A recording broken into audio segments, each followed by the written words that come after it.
اسی طریقے سے ایک بہت اہم بات ہے، دیکھیے آج ظاہر ہے کہ مولانا رضا کے جشن کے لیے آگے تشریف لائے ہیں، تو مجھے اس اعتبار سے بھی بات کرنی ہے کہ خود مولانا رضا علیہ السلام ان کی زندگی میں دیکھیے گا ایک چیز یہ پوائنٹ تھا کہ کمیونٹی کے ڈیولپمنٹ اپلفٹمنٹ، اس میں یہ ہے کہ قرآن کریم کی ہم نے آیت پڑھی کہ آپ کیوں پروردگار کہتے ہیں تو پلٹا کیوں نہیں دیتے اس رزق کو.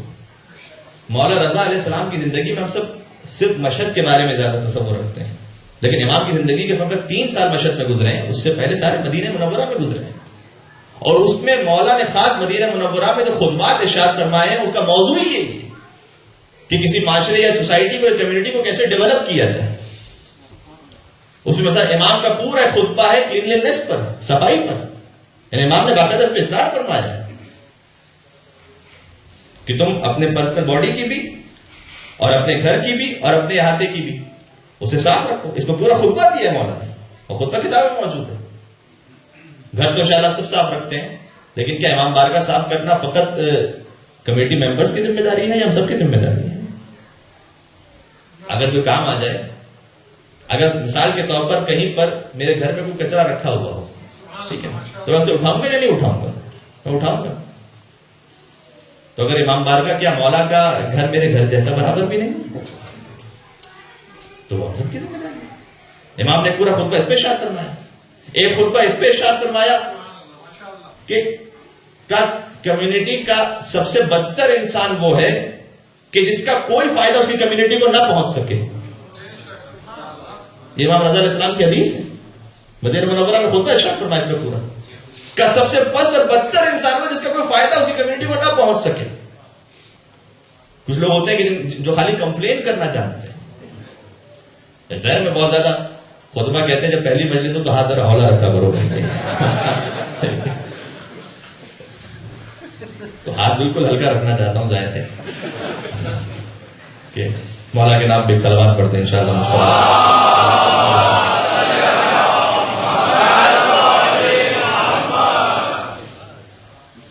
ہوتے ہیں جو خالی شکایت کرنا جانتے ہیں. آپ سے مجھے can you help? No I am busy. Can you serve? No I am busy. Can you come? No I am busy. تو اس طرح سے معاملہ نہیں چل سکتا. یہ نیک اس طرح تو نہیں ہو سکتا. ٹھیک ہے، اوکے. اگر کوئی ایسی بات ہے تو ٹھیک ہے، سروس میں سب آ گیا انشاءاللہ، سب اپنا اپنا حصہ لے کر. پھر امام نے فرمایا ایک پورا خطبہ ارشاد فرمایا کہ تم جب کسی کو اپنا ملازم رکھو، امپلائمنٹ پہ رکھو، تو اس کے ساتھ کیسے سلوک کرو. پورا خطبہ ارشاد. ایک گزر رہے تھے مولا، امام کے ایک صحابی ساتھ میں تھے. یہ مدینہ منورہ، میں مشہد تک جاؤں گا انشاءاللہ، مشہد جانا ہے مجھے، لیکن پہلے مدینہ منورہ کی بات ہو جائے. مولا گزر رہے تھے تو دیکھا کہ ایک شخص ہے کہ جو کلٹیویشن امام کے کھیت میں کام کر رہا تھا. امام نے صحابی سے پوچھا کہ اس کی کتنی ویسٹ تم نے رکھی ہے؟ کہ مولا دیکھے کہ جب دن گزر جائے گا تو پھر طے کریں گے. صحابی کہتا ہے کہ امام کی آنکھیں سرخ ہو گئی غصے سے.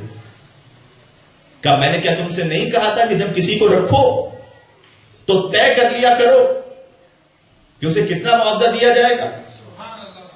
کیا پہلے سے، کیا میں نے تم سے نہیں کہا تھا؟ کیا وہ تمہارا نوکر ملازم اس طریقے سے کہ تمہارے رحم و کرم کر رہے؟ نہیں، طے کرو پہلے سے. اس کا حق ہے یہ. اس کے بعد امام نے خوبصورت جملہ ارشاد فرمایا کہ اہل بیت اطہار، ہم اہل بیت کا چاہنے والا وہ ہوتا ہے کہ جتنا طے کیا جائے ہمیشہ اس سے زیادہ عطا کیا کرتا ہے. صلوات پر محمد و آل محمد.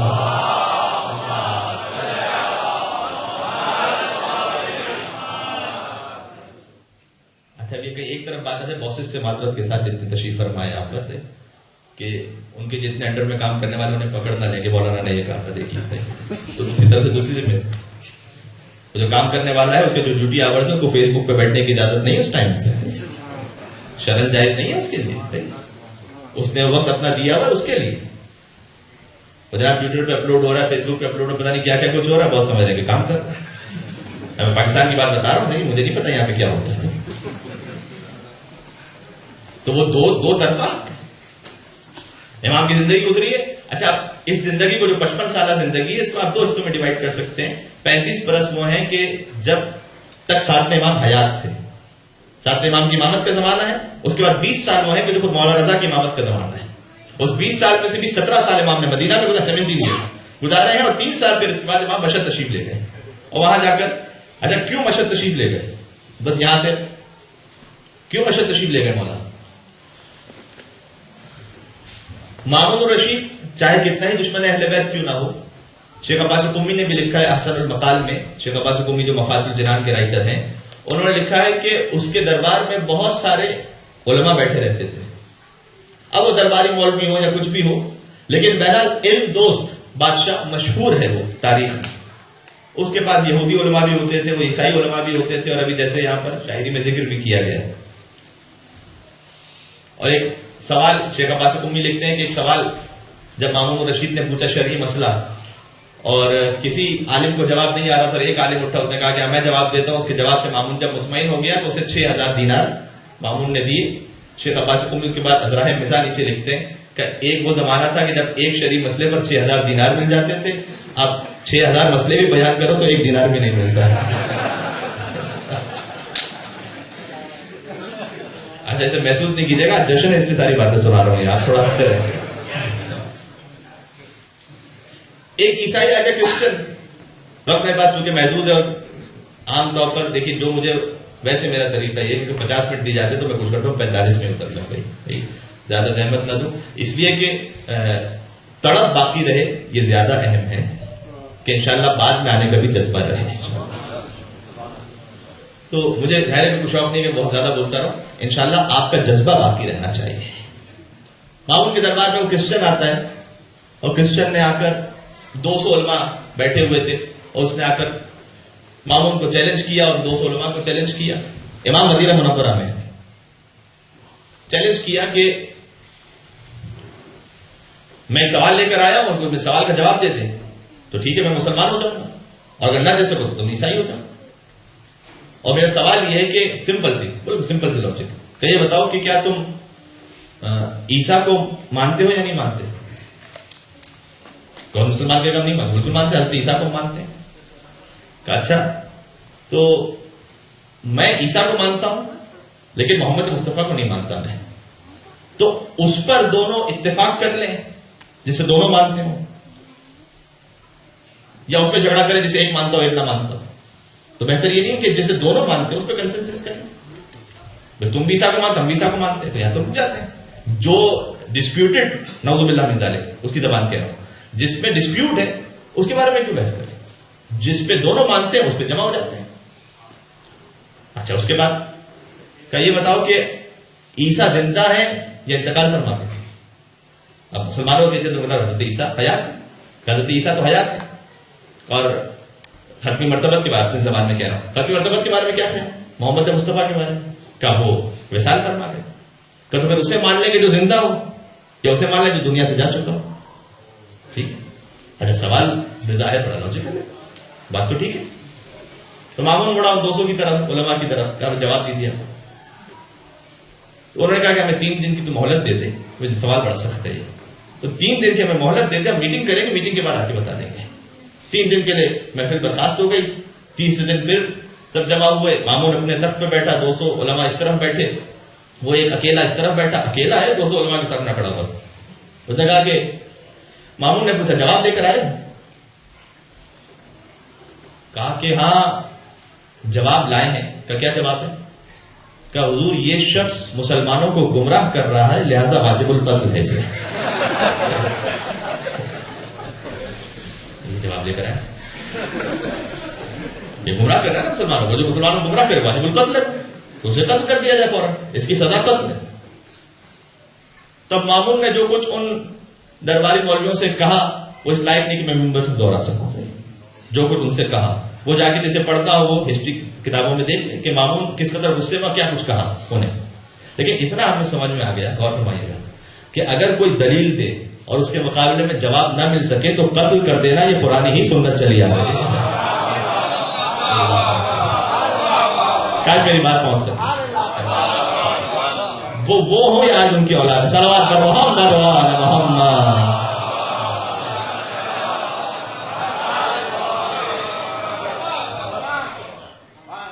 اگر دلیل پہ جواب نہ مل سکے تو قتل کر دو، تو یہ تو وہی پرانا طریقہ ہے۔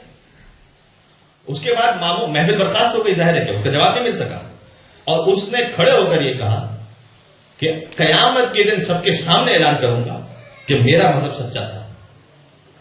اب اگلا جملہ میں نہیں کہہ رہا کہ اس نے کہا تمہارا مذہب میرا مذہب سچا کرے گا، اتنا میں اعلان کروں گا. اور پھر مامون جب محفل برخاست ہوئی تو مامون بہت پریشان تھا.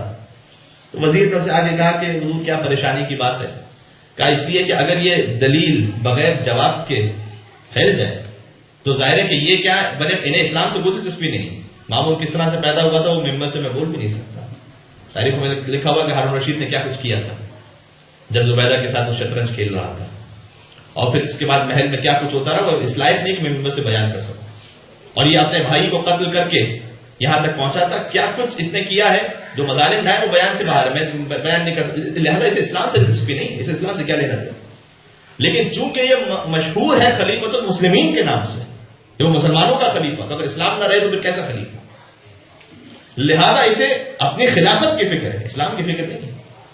تو وزیر نے اسے کہا کہ حضور پریشان ہے تو ایک حل موجود ہے میرے پاس. کہ کیا حل موجود ہے؟ کہ حضور اتنی پریشانی کی کیا بات ہے، غور فرمائیے گا. حضور پریشانی کی کیا بات ہے؟ ابھی مدینہ میں محمد مصطفیٰ کا ایک وارث زندہ ہے.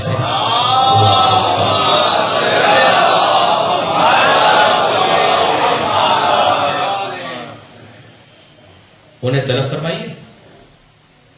تو یہ تو وہی پھر پرانا سلسلہ ہو گیا کہ جب مشکل آتی تھی تو مشکل کشا کے در پہ جاتے تھے. وہ مشکل کشا کے بیٹے کو بلایا گیا، طلب کیا گیا. اچھا بہت شارٹ کر رہا ہوں اسے. اب خط پہنچتا ہے امام کے پاس، پھر اس کے بعد امام اسلام کے دفاع کے لیے تشریف لاتے ہیں. وہ جو پورا سفر ہے امام کا کہ تشریف لے جاتے ہیں، پہلے بصرہ، بصرے سے اس کے بعد پہلے عمرہ، عمرے سے اس کے بعد بصرہ تشریف لے گئے. اس کے بعد جب ایران میں داخل ہوئے ہیں تو قم پہنچے، اور قم میں یہ آج شب جمعہ گزارش کر رہا ہوں، یہ جو ہم امام حسین علیہ السلام کے لیے 10 روزہ مجلس کرتے ہیں، پہلی محرم سے 10 محرم تک، اس کی بنیاد رکھی ہے مولانا رضا علیہ السلام نے. یعنی اس سے پہلے موقع نہیں تھا، کسی امام کے پاس موقع نہیں تھا کہ باقاعدہ 10 روزہ مجلس کر سکے.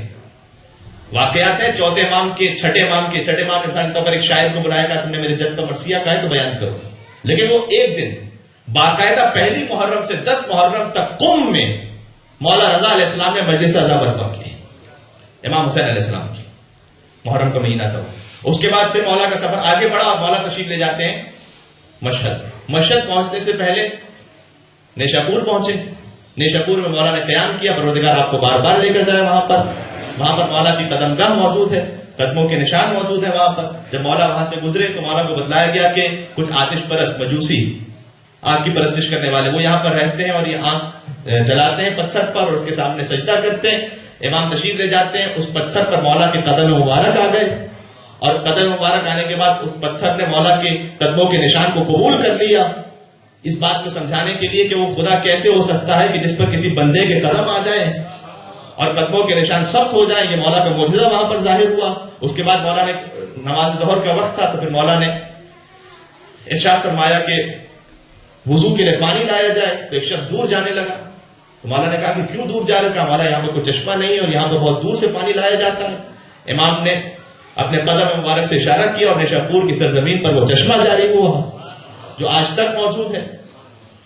اور وہاں اس واقعے کے بعد آبادی وہاں پر بڑھنا شروع ہوئی. امام نے نماز ظہر ادا فرمائی اور اس کے بعد امام آگے بڑھنا چاہتے تھے کہ ہزاروں محدثین وہ وہاں پر موجود تھے اور امام علیہ السلام اپنی سواری میں موجود تھے اور ساتھ ساتھ امام کی سواری کے چل رہے تھے. اور انہوں نے مولانا رضا علیہ السلام سے درخواست کی کہ آپ کا یہاں پر قیام ہوا ہے تو چاہتے یہ ہیں کہ آپ اپنے جد کی ایک حدیث بیان کرتے ہوئے جائیں تاکہ ہمارے پاس یہ سرمایہ رہ جائے آپ کے قدموں کی برکت سے. اور اس کے بعد امام علیہ السلام نے وہ حدیث بیان فرمائی کہ جو بہت مشہور حدیث ہے. امام رضا علیہ السلام کی ذریعے مطہر پر بھی حدیث لکھی ہوئی ہے. اور یہ حدیث وہ ہے کہ حدیث تو چھوڑ دیجیے، فقط جو راویوں کا سلسلہ ہے اس میں کس نے کس سے سنا اور کس نے کس سے سنا، جو راویوں کا سلسلہ ہے. امام احمد بن حنبل نے کہا کہ یہ سلسلۃ الذہب ہے. سلسلۃ الذہب یعنی گولڈ چین، سونے کی چین. یہ راوی اس میں نام ایسے ہیں کہ ہر ایک نام ایسا ہے کہ جو گویا طلا سے لکھے جانے کے، گولڈ سے لکھے جانے کے قابل ہے. گولڈ چین ہے یہ. اور امام احمد بن حنبل نے کہا کہ حدیث تو بہت بلند ہے لیکن راویوں کے نام اتنے بلند ہیں کہ اگر راویوں کے نام پانی پر دم کر کے کسی دیوانے کو پلا دیا جائے اور صاحب عقل ہو جائے تو حیرت نہ کرنا. اور امام نے وہ حدیث بیان کرنا شروع کی کہ امام نے کہا کہ مجھ سے میں نے اپنے بابا موسیٰ کاظم سے سنا، بہت مشہور حدیث ہے، اور انہوں نے اپنے بابا جعفر صادق سے سنا، اور انہوں نے اپنے بابا محمد باقر سے سنا، اور انہوں نے اپنے بابا علی زین العابدین سے سنا، اور انہوں نے اپنے بابا حسین سے سنا، اور انہوں نے اپنے بھائی حسن مجتبیٰ سے سنا، اور حسن مجتبیٰ نے مولا علی علیہ السلام سے سنا، اور علی نے رسول اللہ سے سنا، اور رسول اللہ نے جبرائیل سے سنا، اور جبرائیل نے کہا کہ اللہ یہ فرما رہا ہے، یہ سلسلہ ابھی حدیث نہیں، یہ سلسلہ اچھا حدیث کیا میں بیان کرتا ہوں، لیکن یہ جو سلسلہ اتنا خوبصورت، اللہ اکبر کیا کہنے، اس سے استفادہ کرتے ہیں۔ پنجاب میں ہمارے یہاں کا جو پاکستان کا جو پنجاب ہے، اس میں ایک محفل ہو رہی تھی کہ جس میں شیعہ علماء بھی تھے، اہل سنت کے علماء بھی تھے، کراؤڈ بھی مکس تھا، تو دونوں کو اپنے اپنے طور پر تقریر کرنی تھی، تو دونوں شیعہ عالم اہل سنت کے عالم تشریف لاتے ہیں، اچھی ایک محفل ہو رہی تھی، تو شیعہ عالم کہتے ہیں کہ میں نے بیان کیا، ان سے خود میں نے سنائی کہ میں نے کہا کہ امیر المومنین کا جب ذکر کیا تو میں نے کہا کہ میرے مولا علی، انہوں نے یہ ارشاد فرمایا، ایک حدیث ان کی بیان کی، تو جو دوسرے صاحب تھے انہوں نے بھی اپنے پیر کے ساتھ مولا کا لفظ استعمال کیا کہ میرے مولا فلاں، انہوں نے یہ ارشاد فرمایا۔ اب میں نے کہا کہ میرے امام علی امام المتقین، انہوں نے یہ ارشاد فرمایا، انہوں نے کہا کہ حضرت فلاں امام المتقین، انہوں نے یہ ارشاد فرمایا، کہ علی امیر المومنین، انہوں نے یہ ارشاد فرمایا، انہوں نے کہا کہ فلاں امیر المومنین، انہوں نے یہ ارشاد فرمایا، کہ میں جو لقب کہتا جاؤں علی کے لیے وہ کسی اور کے ساتھ لگاتے ہیں۔ اب میں پریشان ہوں، یہ تمام جو القاب ہیں در حقیقت ذکر حیدر سے اگر کوئی خفا ہوتا ہے ہو، بار خاطر شیخ کو یہ تذکرہ ہوتا ہے ہو، اور اصل میں حیدر غنی صدیق اور فاروق ہیں۔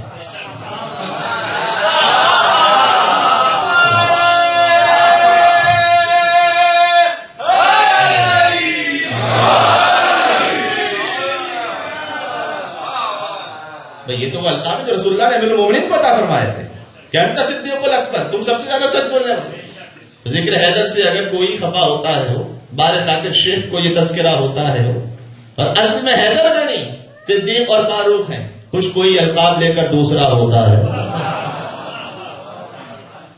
مکمل کرتے تھے، جو جہاں کا مستحق ہے وہ وہیں پر جائے گا، جو جہاں کا مستحق ہے وہ وہیں پر جائے گا، دفن چاہے نزد قبر مصطفیٰ ہوتا ہے۔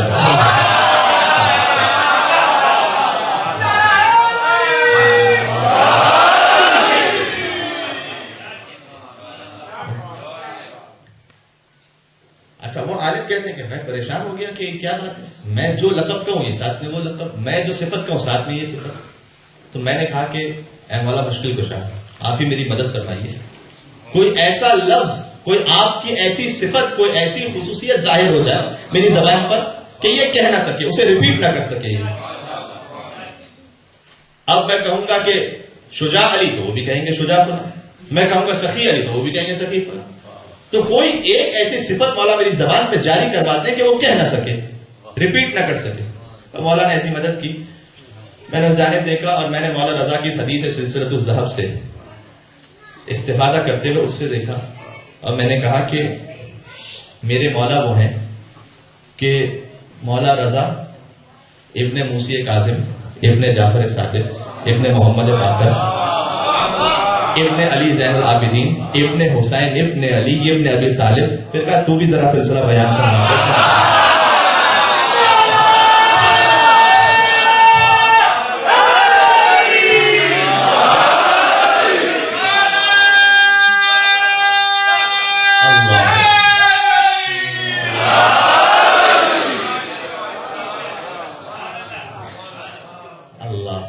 خدا آپ کو سلامت رکھے انشاءاللہ۔ کوئی غم عطا نہ فرمائے سوائے رحمت سے، کیا کی حاجات کو پورا فرما اللہ۔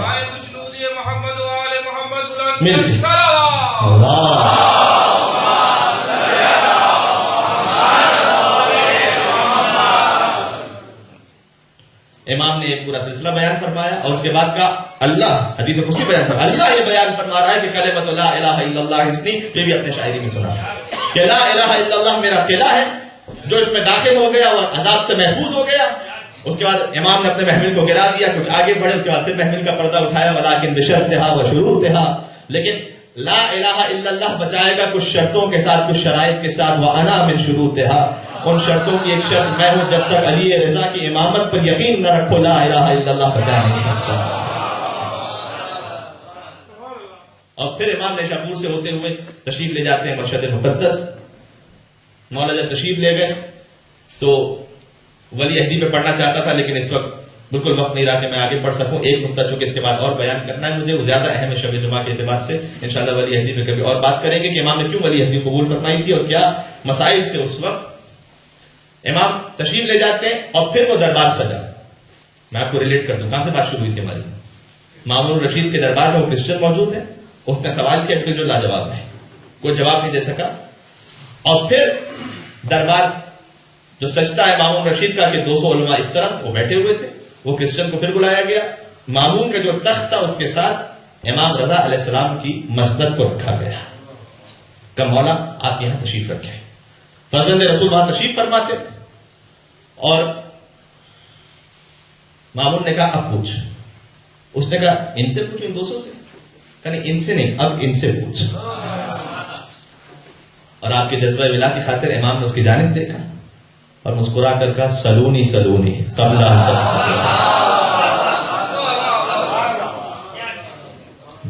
جو پہلے نے ممبر کوفہ سے کہا تھا وہ 8ویں نے مشہد میں دوہرا دیا. جو پوچھنا چاہے پوچھ. اچھا اس کے ذہن میں تو یہ اسے پتا ہے کہ میں نے اگر انہیں شکست دیتی تو معاملہ ختم ہے، پھر کوئی میرے مقابلے پر نہیں ہے. اور اس کے ذہن میں یہ کہ سوالات بھی میرے بڑے لاجیکل ہیں. اس نے پہلے سوال وہ کیا کرے گا کہ آپ عیسیٰ کو مانتے ہیں یا نہیں، اور اس کے ذہن میں کیا کہ امام کہیں گے ہاں میں مانتا ہوں. کہ میں آپ کو محمد کو نہیں مانتا. دوسرا سوال کیا کرے گا کہا کہ وہ زندہ ہے یا نہیں، تو امام کہیں گے کہ زندہ ہے. کہ لیکن آپ کے جو نبی ہیں وہ وفات پا چکے ہیں، تو پھر اسے مان لیں جو زندہ ہو. لیکن خدا کی قسم کیا امامت کی شان ہے. ایک جملے میں ایک کلام میں فقط امام نے اس سوال کو ختم کر دیا. بات ختم ہو گئی. اس نے پہلا سوال یہ کیا کہ یہ بتائیے گا کہ کیا آپ عیسیٰ کو مانتے ہیں.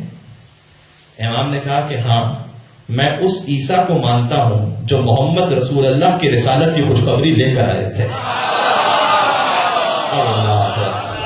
اللہ اگر ان کے علاوہ کوئی عیسیٰ ہیں جنہوں نے محمد کی خوشخبری نہیں دی تو ایسے عیسیٰ کو ماننا تو کیا میں جانتا بھی نہیں.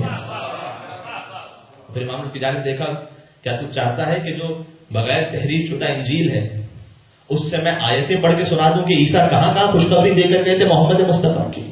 کیا تیری کتابوں سے آیت پڑھ کے بتا دوں؟ ظاہر ہے کہ عالم تھا تو جانتا تھا کہ نہیں یہ حق بول رہے ہیں. اچھا اب سر جھکا بیٹھا ہوا تھا. امام نے کہا کہ کیا مجھے اجازت ہے کہ میں بھی تجھ سے ایک سوال کرتا ہوں. اس نے کہا کیا سوال کر لیجیے، آتا ہوگا تو جواب دے دوں گا، نہیں آیا تو خاموش ہو جاؤں گا. مجھے آگے نا ایک خال اپنی خال میں آگے ایک جملے میں.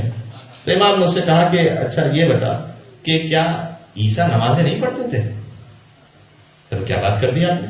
بس زہد عیسیٰ اور تقویٰ، حضرت عیسیٰ کا تقویٰ تو مشہور ہے، تو کیا بات کر دی آپ نے؟ عیسیٰ نے ساری زندگی نمازیں پڑھی. کہ اچھا کیا روزے نہیں رکھتے تھے؟ ساری زندگی روزے رکھے عیسیٰ نے. تو کہ اچھا اگر عیسیٰ نے ساری زندگی نمازیں پڑھی لہذا شادی نہیں کی انہوں نے اس عبادت کی وجہ سے. تو عیسیٰ نے ساری زندگی نمازیں پڑھی اور ساری زندگی روزے رکھے ہیں، تو اگر تو نے خدا کہتا ہے تو بتا خدا کس کی عبادت کر رہا تھا اور کس کے لیے روزے رکھ رہا تھا؟ اور یہ کیسے تصور ہوتے ہیں؟ دو خدا، ایک خدا دوسرے خدا کی عبادت کر رہا ہے، یہ کیسے تصور ہو سکتا ہے؟ تو کیا خدا بھی کسی کے لیے نماز پڑھتا ہے؟ اگر کوئی خدا ہو تو خدا بھی کسی اور کے لیے روزہ رکھ رہا ہوتا ہے. تو اس کا مطلب یہ کہ عیسیٰ جس کی نماز پڑھ رہے تھے عیسیٰ خدا نہیں ہے، جس کے لیے پڑھ رہے تھے وہ خدا ہے، جس کے لیے روزہ رکھ رہے تھے وہ خدا ہے. بس اتنا اس نے کہا اور پھر سر اٹھاتا ہے، سر اٹھا کر امام کی جانب دیکھا اور کہتا ہے اشہد ان لا الہ الا اللہ. اللہ اکبر. سنیے گا واشہد ان محمد رسول اللہ، اور پھر کہتا ہے واشہد ان ھذا وصی رسول اللہ حقا. اشہد ان یہ وصی رسول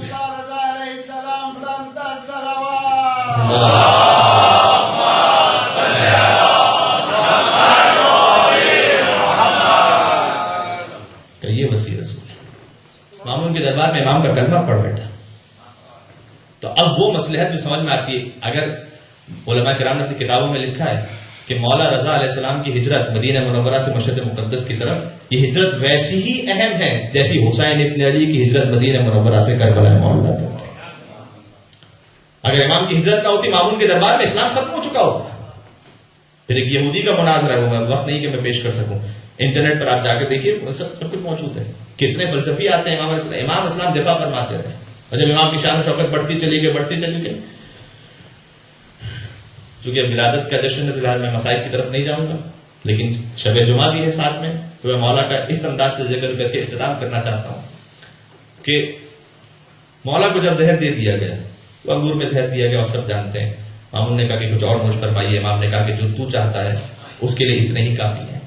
امام تشریف لے گئے, امام کا غلام ساتھ میں تھا. امام تڑپ رہے تھے زہر کی تکلیف سے. اس غلام سے امام نے کہا کہ ایسا کر مجھے زمین پر لٹا دے. اس نے کہا کہ مولا اس وقت آپ زہر کی شدت سے تڑپ رہے ہیں, بہتر یہ ہے کہ آپ وہاں بستر پر آرام کیجیے. کہ نہیں, میں کچھ دیر کے لیے دیکھنا چاہتا ہوں کہ میرے جد حسین زمین کربلا میں کیسے پڑھتے تھے. میں اس کیفیت کو محسوس کرنا چاہتا ہوں, اس غم کو محسوس کرنا چاہتا ہوں. وقت آخر آیا, کربلا کا رخ کیا, السلام علیکم, اپنے جد کو سلام کیا, رخصت ہو گئے. زیارت کے لیے ارشاد فرمایا کہ من زارنی فی حیاتی او بعد مماتی, جو میری زندگی میں میری زیارت کو آئے, میرے مرنے کے بعد آئے, 3 مقامات پر اس کے کام آؤں گا. عند سؤال منکر و نکیر, جب قبر میں منکر و نکیر سوالات کے لیے آئیں گے. اور دعا کا سلسلہ بھی شروع کرو. جب منکر نکیر سوال کے لیے آئیں گے, مومن گھبرا رہا ہوگا, قبر کی تاریکی, تنگی, وحشت. مولا رضا نے کہا کہ جو مشہد میں میری زیارت کو آیا ہے, منکر نکیر سے گھبرانے کی ضرورت نہیں ہے, تیرا مولا رضا تیری مدد کو تیری قبر میں پہنچے گا. کتنی مرتبہ شیخ عبد الکریم حائری جو مدفون ہے کہاں, بی بی معصومہ قم کے حرم میں, جنہوں نے حوض علمیہ قم کی بنیاد رکھی آج سے 100 سال پہلے. ان کا جب انتقال ہوتا ہے تو بیٹے نے خواب میں دیکھا, تو کہا بابا کیا ہوا قبر کی پہلی رات؟ کہ بہت کچھ اچھا گزر گیا, لیکن مجھے افسوس رہا کہ میں مولا رضا کی زیارت پر اتنا کم کیوں گیا تھا. کہ بابا کتنی مرتبہ گئے تھے؟ کہ 30 مرتبہ گیا تھا. کہ 30 مرتبہ گئے تھے, اور آپ کو کمی کیوں؟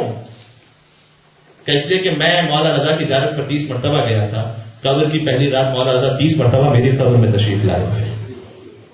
مولا میری قبر میں 30 مرتبہ آئے تھے.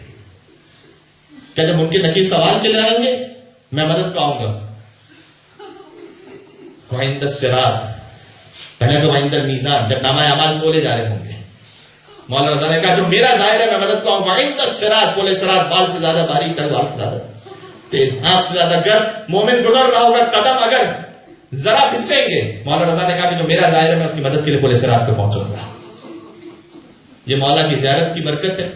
جب مولا کی زیارت اگر نہ جا سکے تو وہی اصول جو چھٹے امام نے مولا حسین کی زیارت کے لیے بیان کیا. کسی نے کہا کہ مولا ہر شب جمعہ تو کربلا نہیں جا سکتے, کیا کریں؟ کہ جب بھی شب جمعہ آئے, کربلا مولا کا رخ کہو, اپنے مقام سے کہو السلام علیکم یا ابا عبداللہ, السلام علیکم ورحمۃ اللہ وبرکاتہ. یہ 2 جملے بیان فرمائے کہ اگر تیری نیت سچی ہے تجھے ویسا ہی ثواب ملے گا جیسے تو قبر امام حسین کے سامنے کھڑے ہو کر اس زیارت کو پڑھ رہا ہو.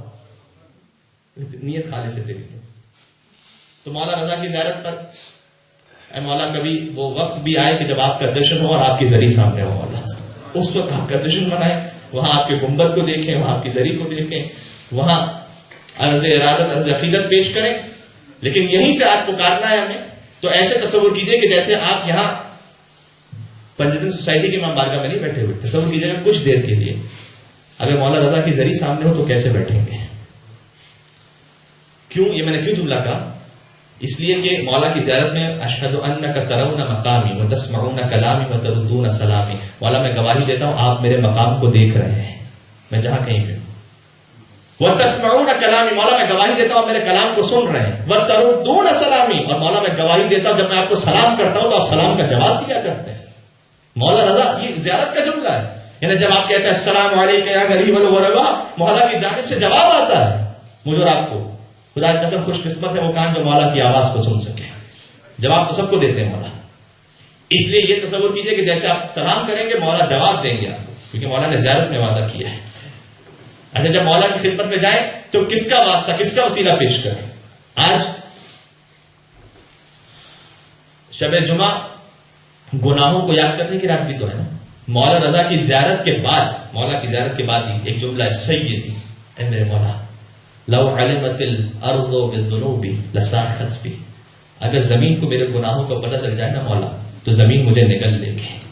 میں آپ کا بہت گناہگار ہوں, بندہ ہوں, چاہنے والا ہوں, لیکن گناہگار ہوں. اب الجبال حدتنی، اگر پہاڑوں کو میرے گناہ کا پتہ چل جائے اے مولا رضا تو پہاڑ مجھ پہ گر پڑیں گے. اب السماء لاحتطفتنی، اگر آسمانوں کو میرے گناہوں کا پتہ چل جائے آسمان سے عذاب نازل ہو جائے گا. اب البحار لاغرقتنی، اگر سمندروں کو میرے گناہوں کا پتہ چل جائے میں سمندر پہ جا نہیں سکتا، سمندر مجھے غرق کر لے گا. مولا میں اتنا گناہ گار ہوں، اب آپ کی خدمت میں آیا ہوں. جب مولا کی خدمت میں پہنچے تو پھر کون سا واسطہ مولا کو دے، کیونکہ خالی ہاتھ واپس نہ جائے. سب کی دعا قبول ہو انشاءاللہ. شب جمعہ شب دعا بھی ہے. کون سا واسطہ دیں؟ آیت اللہ نجفی یزدی، ان کا ایک جملہ اور اس کے بعد واسطہ. آیت اللہ نجفی یزدی بہت بزرگ عالم، انہوں نے کتاب لکھی مناقب اہل بیت. لکھتے ہیں دو بھائی تھے مولا رضا کی زیارت پہ جا رہے تھے. ایک نیک متقی تھا، ایک گناہگار تھا. جو گناہگار تھا راستے میں انتقال ہو گیا، بہت گناہ کیے تھے اس نے، زندگی فسق و فجور میں گزری تھی. راستے میں انتقال ہو گیا. امام رضا علیہ السلام کی جو زیارت پر دوسرا بھائی جو جا رہا تھا اس نے غسل و کفن دیا، لیکن مشہد قریب تھا. اس نے سوچا مشہد پہنچا کر اپنے بھائی کو دفن کر دیا. مشہد پہنچا کر دفن کر دیا.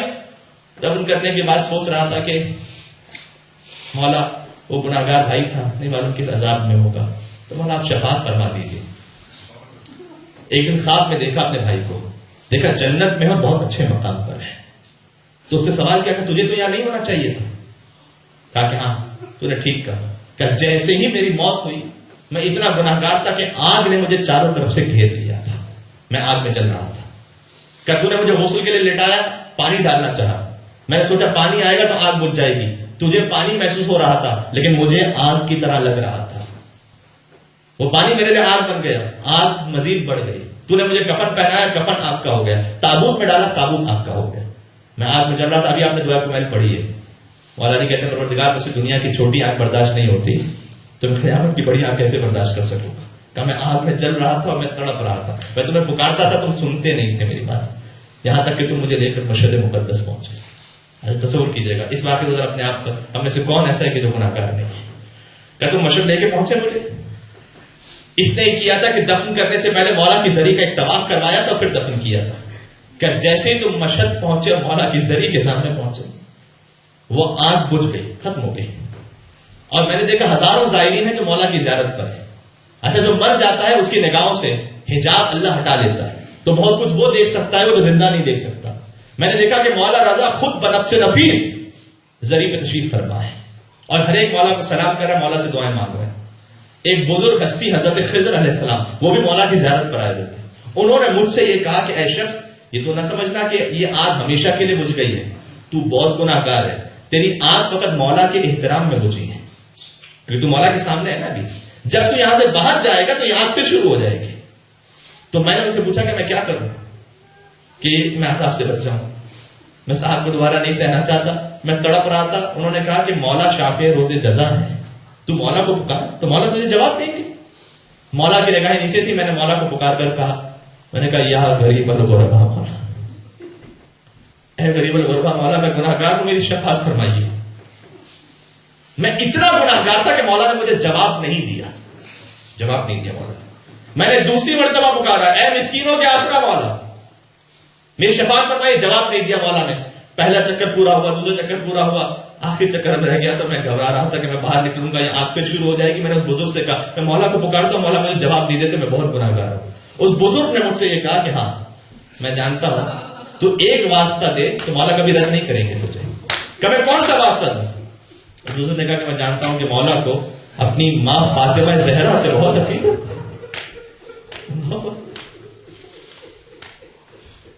ظاہر کہ جشن ہے، میں مصائب نہیں پڑھنا چاہتا، لیکن یہ مصیبت کے آنسو نہیں ہے، یہ معرفت کے آنسو، یہ اپنے گناہوں پر شرمندگی کے آنسو.